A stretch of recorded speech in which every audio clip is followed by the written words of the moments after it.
And here's part 3 of chapter 5 in Harry Potter. 20 minutes later, they left Aelop's Owl Emporium, which had been dark and full of rustling and flickering, jewel-bright eyes. Harry now carried a large cage which held a beautiful snowy owl fast asleep with her head under her wing. He couldn't stop stammering his thanks, sounding just like Professor Quirrell. "Don't mention it," said Hagrid gruffly. "Don't expect you've had a lot of presents from them Dursleys. Just Ollivanders left now. Only place for wands. Ollivanders. And you gotta have the best wand." A magic wand. This was what Harry had been really looking forward to. The last shop was narrow and shabby. Peeling gold letters over the door read Ollivanders, makers of fine wands since 382 BC. A single wand lay on a faded purple cushion in the dusty window. A tinkling bell rang somewhere in the depths of the shop as they stepped inside. It was a tiny place, empty except for a single spindly chair which Hagrid sat on to wait. Harry felt strangely as though he had entered a very strict library. He swallowed a lot of new questions which had just occurred to him and looked instead at the thousands of narrow boxes piled neatly right up to the ceiling. For some reason, the back of his neck prickled. The very dust and silence in here seemed to tingle with some secret magic. "Good afternoon," said a soft voice. Harry jumped. Hagrid must have jumped too, because there was a loud crunching noise and he got quickly off the spindly chair. An old man was standing before them, his wide, pale eyes shining like moons through the gloom of the shop. "Hello," said Harry awkwardly. "Ah, yes," said the man. Yes, I thought I'd be seeing you soon. Harry Potter." It wasn't a question. "You have your mother's eyes. It seems only yesterday she was in here herself buying her first wand.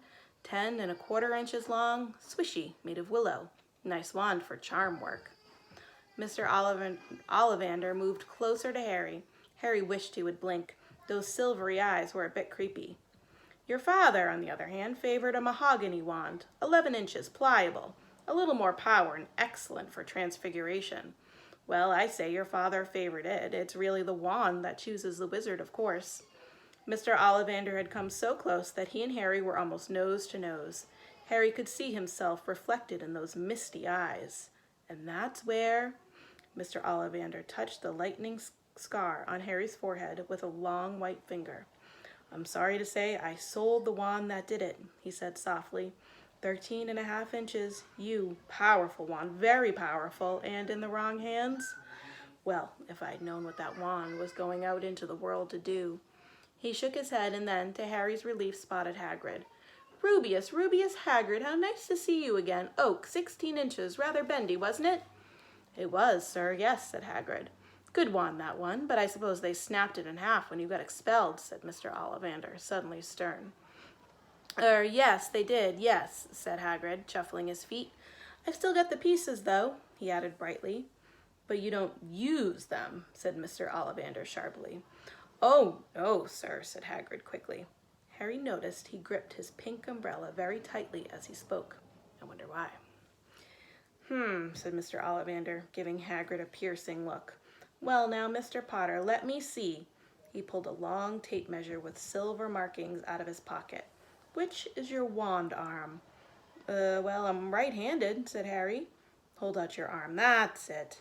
He measured Harry from shoulder to finger, then wrist to elbow, shoulder to floor, knee to armpit, and round his head. As he measured, he said, "Every Ollivander wand has a core of a powerful magical substance, Mr. Potter. We use unicorn hands, phoenix tail feathers, and the heartstrings of dragons. No two Ollivander wands are the same, just as no two unicorns, dragons, or phoenixes are quite the same. And of course you will never get such good results with another wizard's wand." Harry suddenly realized that the tape measure, which was measuring between his nostrils, was doing this on its own. Mr. Ollivander was flitting around the shelves, taking down boxes. "That will do," he said, and the tape measure crumpled into a heap on the floor. "Right then, Mr. Potter, try this one, beechwood and dragon heartstring, 9 inches, nice and flexible. Just take it and give it a wave." Harry took the wand and, feeling foolish, waved it around a bit, but Mr. Ollivander snatched it out of his hand almost at once. "Maple and phoenix feather, 7 inches, quite whippy. Try." Harry tried, but he had hardly raised the wand when it too was snatched back by Mr. Ollivander. No, here, ebony and unicorn hair, 8½ inches, springy. Go on, try it out." Harry tried and tried. He had no idea what Mr. Ollivander was waiting for. The pile of tried wands was mounting higher and higher on the spindly chair, but the more wands Mr. Ollivander pulled from the shelves, the happier he seemed to become. Tricky customer, eh? Not to worry, we'll find the perfect match here somewhere. I wonder. Yes, why not? Unusual combination, holly and phoenix feather, 11 inches, nice and supple. Harry took the wand. He felt a sudden warmth in his fingers. He raised the wand above his head, brought it swishing down through the dusty air, and a stream of red and gold sparks shot from the end like a firework, throwing dancing spots of light onto the walls. Hagrid whooped and clapped, and Mr. Ollivander cried, "Oh, bravo! Yes, indeed! Oh, very good! Well, well, well! How curious! How very curious!" He put Harry's wand back into its box and wrapped it in brown paper, still muttering, "Curious, curious." "Sorry," said Harry, "but what's curious?" Mr. Ollivander fixed Harry with his pale stare. "I remember every wand I've ever sold, Mr. Potter. Every single wand. It so happens that the phoenix whose tail feather is in your wand gave another feather, just one other.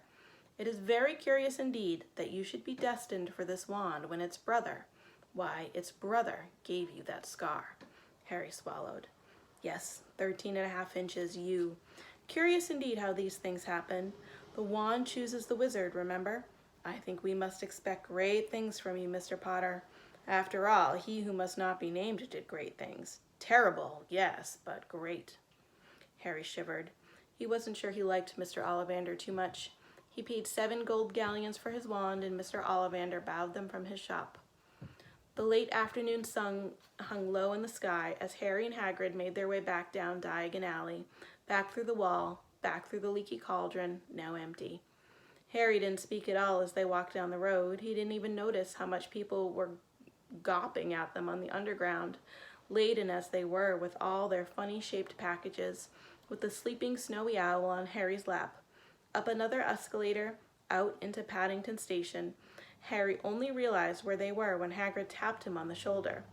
"Got time for a bite to eat before your train leaves," he said. He bought Harry a hamburger, and they sat down on plastic seats to eat them. Harry kept looking around. Everything looked so strange somehow. "You all right, Harry? You're very quiet," said Hagrid. Harry wasn't sure he could explain. He'd just had the best birthday of his life, and yet he chewed his hamburger, trying to find the words. "Everyone thinks I'm special," he said at last.